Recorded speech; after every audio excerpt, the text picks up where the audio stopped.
Hello everyone, कैसे हैं आप सब। आप सबका मेरे ब्लॉग में स्वागत है।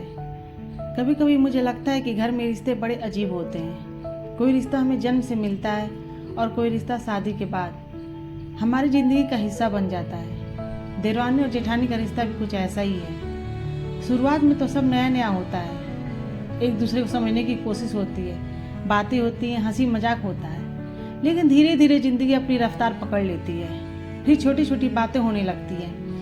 किसने क्या कहा, किसने किससे पहले बात की, किसके मैके से क्या क्या आया, किसने किसकी बात मान ली, और पता ही नहीं चलता कि कब दो औरतों के बीच एक छोटी सी बात बड़ी दूरी बन जाती है। सबसे अजीब बात पता है क्या है? अक्सर दोनों ही गलत नहीं होती, बस दोनों अपने अपने हिस्से की जिंदगी लेकर चल रही होती हैं। एक सोचती है मुझे समझा नहीं गया, दूसरी सोचती है मैंने तो कुछ गलत कहा ही नहीं, और फिर दोनों चुप हो जाती हैं।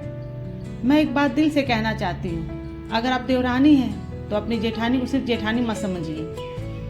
वो भी किसी इस घर में कहीं नहीं आई होगी, उसे भी कभी किसी बात पर रोना आया होगा, उसे भी कभी लगा होगा कि काश कोई उसे समझने वाला होता। और अगर आप जेठानी हैं तो अपनी देवरानी को सिर्फ छोटी बहू मत समझिए। वो भी अपना घर, अपने लोग, अपना बचपन छोड़कर आई है। उसे भी इस नए घर में अपनापन चाहिए।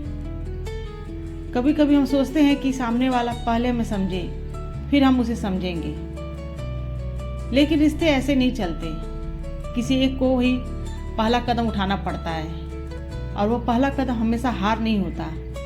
कभी कभी वो रिश्ता बचाने की समझदारी होती है। देखिए, घर में काम तो रोज होते रहेंगे, आज कुछ ज़्यादा होगा, कल कुछ कम। किसी दिन किसी की तबीयत खराब होगी, किसी दिन किसी का मन खराब होगा, लेकिन अगर घर की औरतें एक दूसरे का हाथ पकड़ लेना तो वही घर बहुत हल्का लगने लगता है।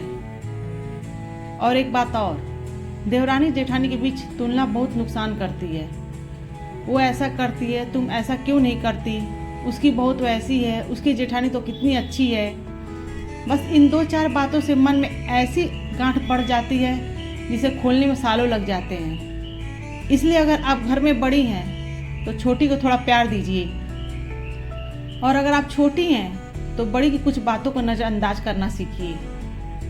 हर बात का जवाब देना जरूरी नहीं होता, हर बात को दिल पर लेना भी जरूरी नहीं होता।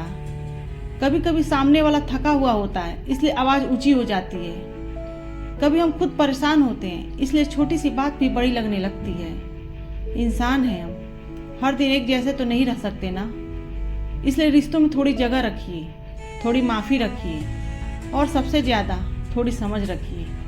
क्योंकि एक दिन ऐसा भी आएगा जब बच्चे बड़े हो जाएंगे, घर के काम कम हो जाएंगे, जिम्मेदारियां बदल जाएंगी, और तब शायद हमें एहसास होगा कि जिन लोगों के साथ हमने इतना साल बिताए उनसे बात करने का समय तो था, लेकिन हमने छोटी छोटी बातों में वो समय निकाल दिया।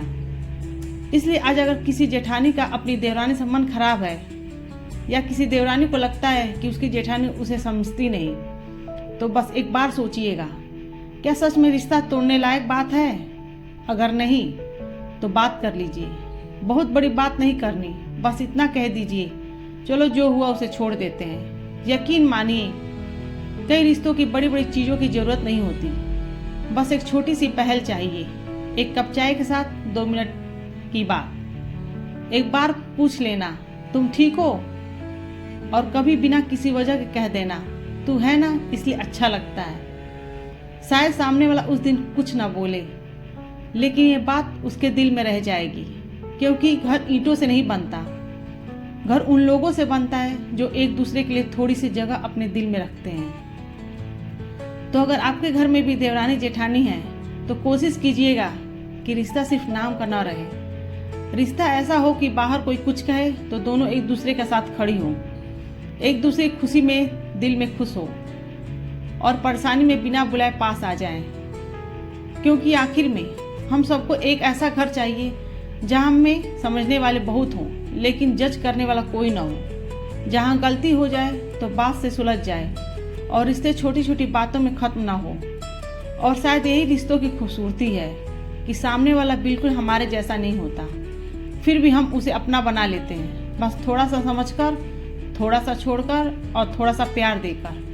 बाकी ज़िंदगी तो चलती ही रहती है, लेकिन अच्छे रिश्ते उन्हें संभाल कर रखना पड़ता है। चलिए मिलते हैं अगले ब्लॉग में। राधे राधे।